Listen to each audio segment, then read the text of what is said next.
जायत्या सुवातांनी बेमोसम पाऊस आणि गारांनी जनजीवन विस्कळीत झाला। शेतकऱ्यांचेर हावळयला। बेळगाव शहरात व्हड पाऊस आणि गारांक लागून लोकांक बरेच त्रास सोसचे पडले। शेतकऱ्यांच्या पिकांचे व्हड नुकसान झाला। पळयात आमचो रिपोर्टर रमेश नायक रावताचो हो खासा रिपोर्ट। आज गोवा 365 तुमकां दाखयता की ज्या बेळगांवचो पावस झडटा आनी ह्या पावसा खातीर लोकां बरोबर शेतकारांक इतले त्रास जाल्ले कडेन आसात की सांगपाची ना। ह्या शेतकार जे आसात हे आपल्याली पिकावळ काडटात तरी आपल्याले उदरनिर्वाह जातलो म्हणून आनी त्या मार्केटार वता। ही बेळगांवची भाजी जी आसा ही सगळी राज्यां वता आनी चड करून गोंयांकूय भरपूर भाजी जी आसा ही बेळगांवच्यान येता।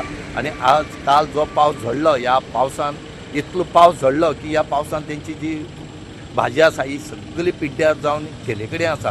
आनी त्याच बरोबर हांगा जो लोक आसा ह्या लोकांक ह्या गाडयेन वता हेंकाय खूब त्रास जाले कडेन आसा। जे कामां वयता तांकां इस्कॉला भुरग्यांक आतां एग्जामी आसा हेंकाय खूब त्रास जाले कडेन आसा। सगळं बघा हे तर गारब्या पडून सगळं बाद होऊन गेली। पानं सगळे पीक आमचं गाजर आणि हे फुलावर कोबीज नवले ते मुळे वगैरे सगळं खराब होऊन गेलं। आता किती दिवस झाले पाऊस येतो इथं? आता 4 दिवस झाले चालूच आहे।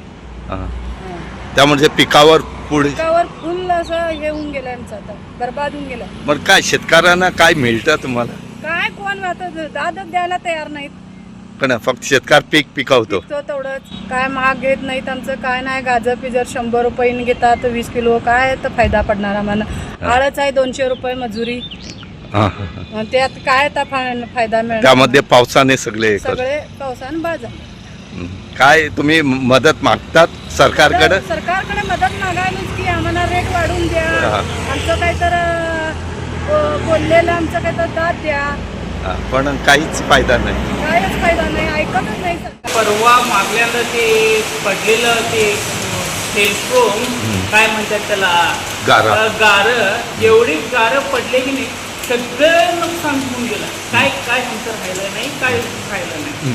आणि वारा असंच जे सुटलंय नाही वारा कंट्रोल बी नाही आणि घरचे पत्रे सगळे उडून गेले, शेताचे सड्डे सगळे उडून गेले आणि झाडं पण आले। लोकांना जायला यायला त्रास व्हावा लागलाय आणि रस्त्यावर 10-10 फूट पाणी थांबावं लागलंय, गाड्यांचं ट्रॅफिक फुल। आणि काय झालं इथं? आणि आमची शेती तरी पूर्ण गेली। रताळे होते, बटाटे होते आणि कांदा म्हणा, टमाटे म्हणा। आता आंब्याच्या सीझन असं पाऊस पडलं की नाही आंबे काय होतात ते फुलं राहतात, ते फुलं सगळं झडून जातात। ते आम्हाला ते ह्या वेळी एवढं नुकसान झालं नाही शेतकऱ्याचं लई म्हणजे लई। पण सरकारने काहीतरी करायला पाहिजे, हेल्प सरकारने करायला पाहिजे। खरं देतो करतो ते अधिवेशन होत आहे, सेशन होत आहे, बघतो देतो एवढं विश्वास आणि दुसरा काही नाही। सरकार काही मागणी करतात तुम्ही?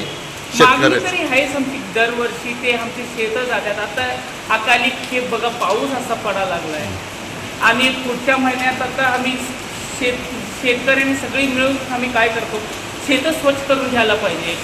शेतं स्वच्छ करायला होत नाही, असं पावसात असं पाय टेकल्यावर काय पाय सगळे खाली जातात। आज इथं वीज पण पडली। वीज एवढे वीज तर काय नाही, ते काय हे अकाली पाऊस आहे वीज पडताय। खरं आमच्या डोळ्यासमोर असली वीज पडली, लई डेंजर वीज पडली आहे। असली वीज आम्ही कधी बघूच नव्हतो। आम्ही शेतात एवढं काम करतो, शेताच्या खाली थांबतो, झाडाच्या खाली थांबतो। खरं जे आज वीज जे पडली live picture and live scene होतं। सांगा पावसाचं सर नुकसानच होतं सर, काय नाही आता शेतात तर पुन्हा जरा पाऊस पडून सर नुकसानाचं काम करत आहे, फायद्याचं काही बी नाही। आता कसं केव्हाही पडतो पाऊस? होय 12 महिने पाऊस आता शेतात पिकाने का नाही येणार।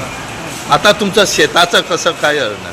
शेताची लई नुकसान आता म्हणजे तुमचं आता नुकसान काय भरपूर? बटाटे गेले, सरळ गेलं, कांदे पण गेले। होय पाऊस पडून तसं नुकसानच नाही। आणि आज किती पाऊस पडला इथं? आज लई भरपूर पडला पाऊस आणि वारा जास्त, वाऱ्यापासून आणि बाकीची नुकसान झाली आणि पिकाची नासाडी झाली। गोवा 365 मध्ये रमेश नायक राऊत, मनीषा जाधव आणि सानिका नागवेकर.